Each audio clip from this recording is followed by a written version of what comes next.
ബിസ്മില്ലാഹിർ റഹ്മാനിർ റഹീം. അള്ളാന്റെ റസൂല് പറയണത് കേട്ടോ, അള്ളാന്റെ ഹബീബ് പറയണത് കേട്ടോ. സ്വർഗത്തിന്റെ മതിലുണ്ടല്ലോ. കേൾക്കാൻ ആഗ്രഹം ഉണ്ടാ നിങ്ങൾക്ക്? ഉണ്ടാ ഉള്ളവരൊന്ന് കൈപൊക്കിക്കുക. ഇൻഷാല്ലാ ആഗ്രഹം ഒന്ന് കാണട്ടെ. അള്ളാഹു തൗഫീഖ് തരട്ടെ. അള്ളാഹു തൗഫീഖ്. നിങ്ങൾക്ക് എല്ലാവർക്കും അള്ളാഹു സ്വർഗം തരട്ടെ. ആഗ്രഹം ഇല്ലാത്തവനിക്ക് അള്ളാഹു തരൂല്ലട്ടാ, ഉറപ്പ്. ഈ പറയണ എനിക്ക് ആഗ്രഹമില്ലേ?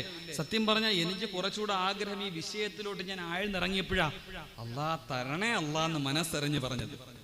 സത്യ പഠിച്ചുകൊണ്ടിരുന്നപ്പോ സ്വർഗമുണ്ട് അതുകൊണ്ട് എന്നൊക്കെ ഉസ്താമാര് പഠിപ്പിച്ചപ്പോ അത്ര വലിയ ഗൗരവം തോന്നിയില്ല.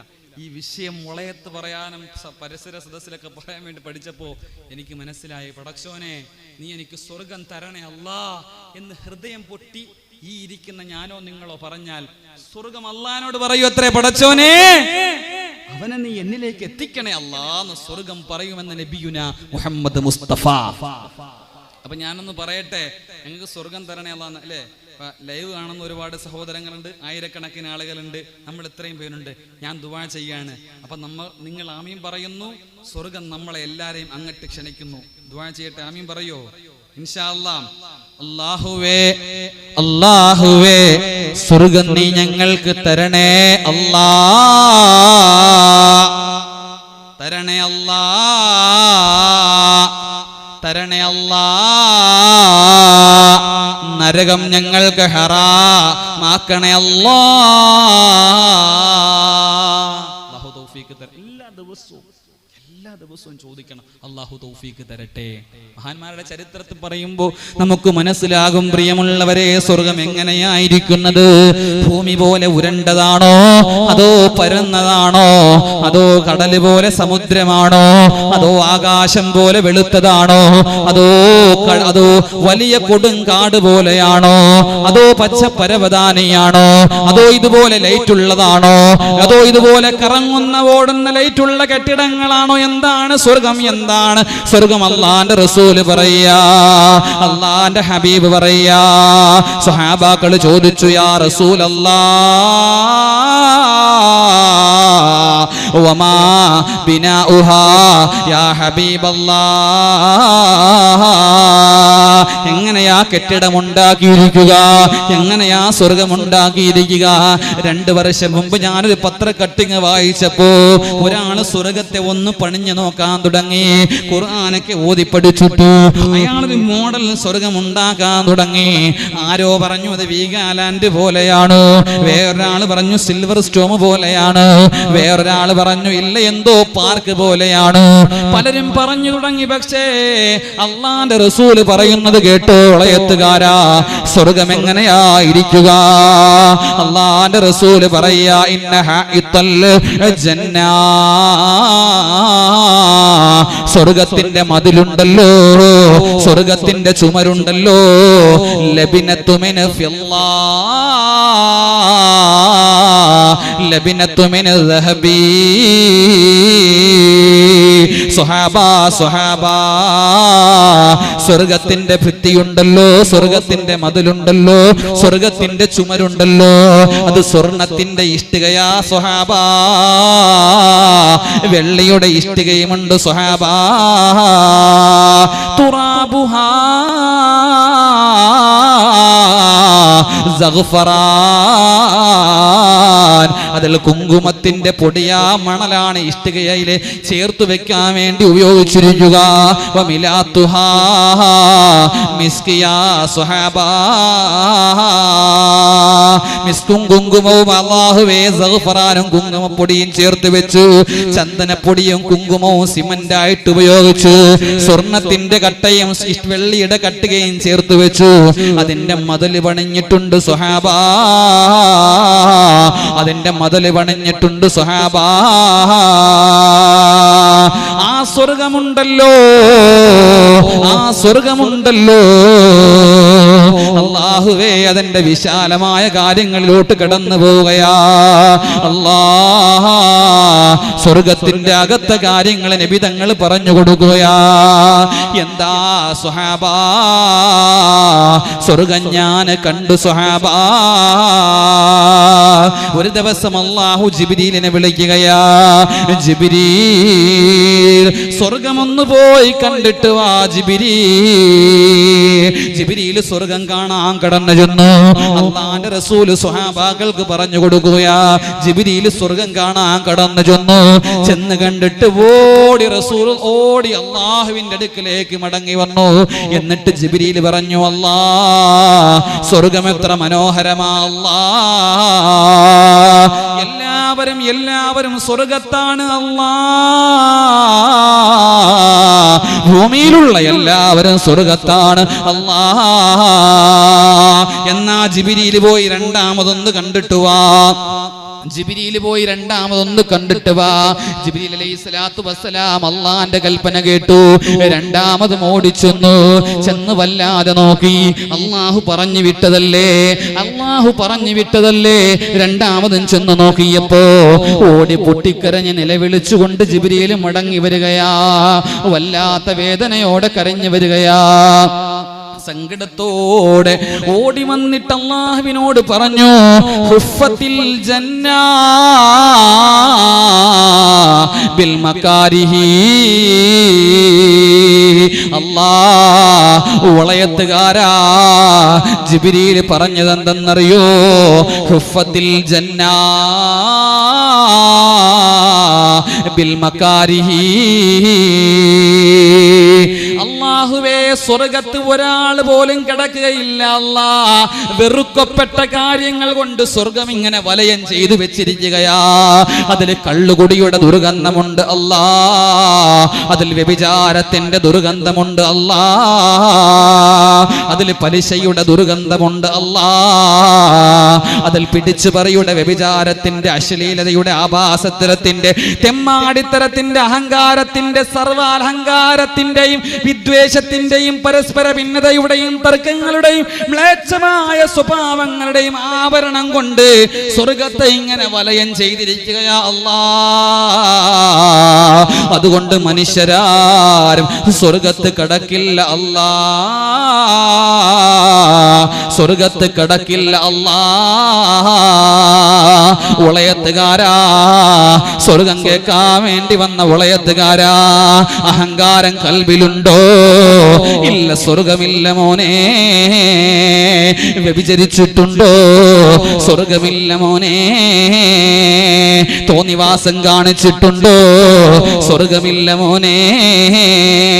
കുടുംബത്തിലെ ഭിന്നതയും ഛിദ്രതയും വരുത്തിയിട്ടുണ്ടോ? സ്വർഗമില്ല മോനെ. മാതാപിതാക്കളെ വേദനിപ്പിച്ചിട്ടുണ്ടോ? സ്വർഗമില്ല മോനെ. വഹുഫത്തിൽ ജന്നാ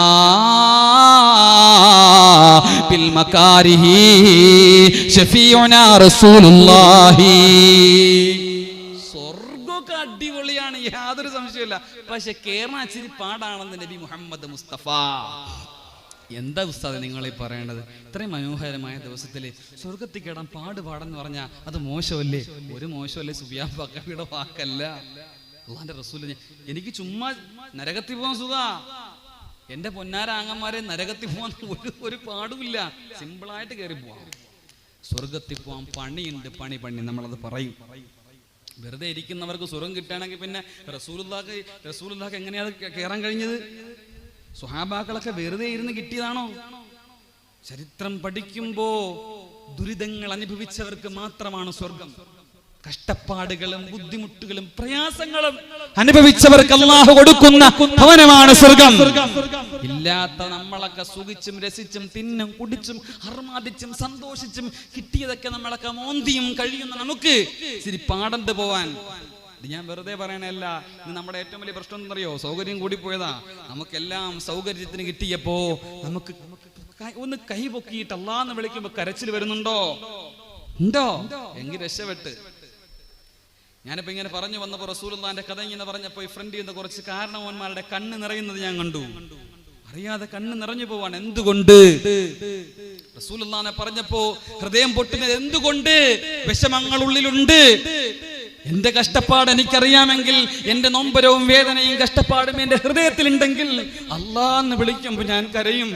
എനിക്ക് വേദനയില്ല, ക്യാൻസർ ഇല്ല, അറ്റാക്ക് ഇല്ല, മക്കളുണ്ട്, വീടുണ്ട്, സമൂഹം എല്ലാം സെറ്റപ്പ് ആണെങ്കിൽ പിന്നെ എനിക്കെങ്ങനെ കരച്ചിൽ വരും?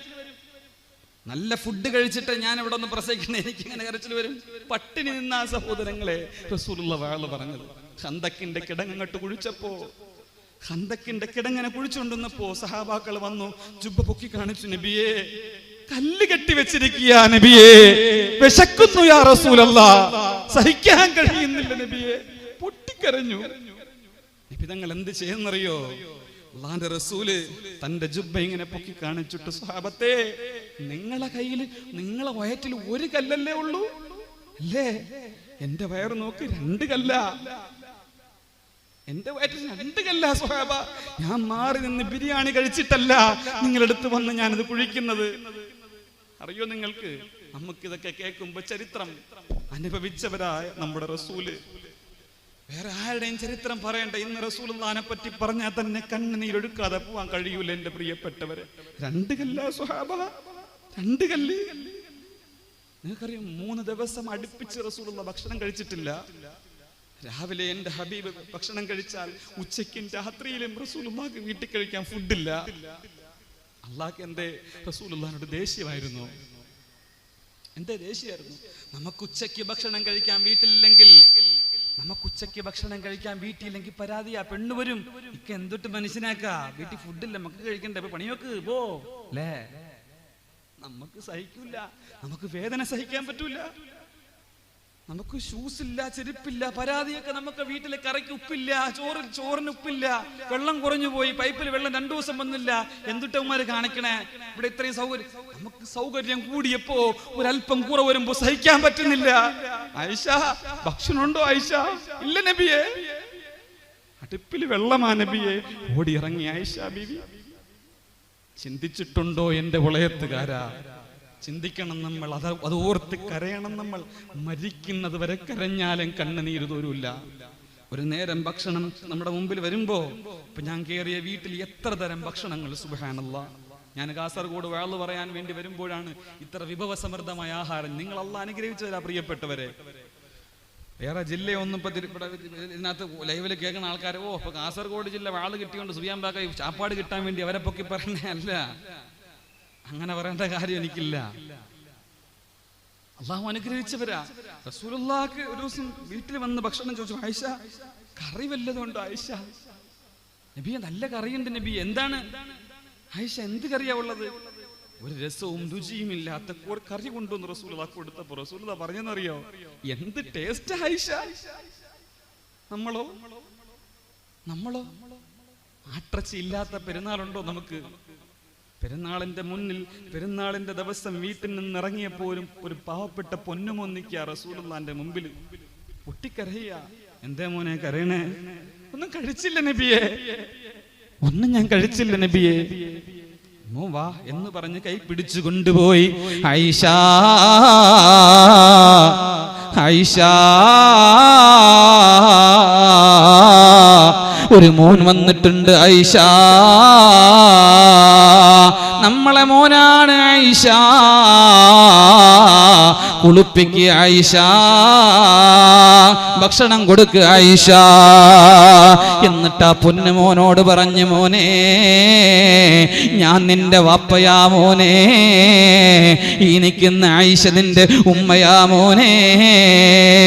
എന്തുകൊണ്ടാ റസൂലുള്ളാഹിക്ക് ആ മനസ്സ് വന്നതെന്നറിയോ? ജനിച്ചു വീണപ്പോഴേ വാപ്പ പോയി എന്റെ പ്രിയപ്പെട്ടവരെ. 6 വയസ്സായപ്പോ ആമിനായും പോയി പ്രിയപ്പെട്ടവരെ. ആരോരുമില്ലാതെ വളർന്നു വന്നവനാ. വാപ്പയും ഉമ്മയും, വാപ്പ ബിസിനസ്സുകാരനാ, കച്ചവടം നല്ല ലാഭവും ഉണ്ടായിട്ടു സർവ്വ സജ്ജീകരണങ്ങളോടുകൂടി ജീവിച്ച നമുക്ക് എങ്ങനെയാ യതീമായ പൊന്നുമോന്റെ വേദന അറിയുക? അതല്ലേ മങ്കൂസ് മൗലൂദിൽ നമ്മൾ പാടുക, അന്ത ഉമ്മുന് അം അബൂ മാറൈനാ ഫീഹിമാ മിസ്ല ഹുസ്നിക ഖത്തു യാ സയ്യിദി ഖൈറൻ നബി ഉമ്മയോ അത് വാപ്പയോ അവരിലായിട്ടാരുമേ ഇല്ല തങ്ങളെ പോലെയാ സയ്യിദി ഖൈറൻ നബി അസ്സലാത്തു ഉറക്കെ على الرسول الشفيع الأبتعي والحبيب العربي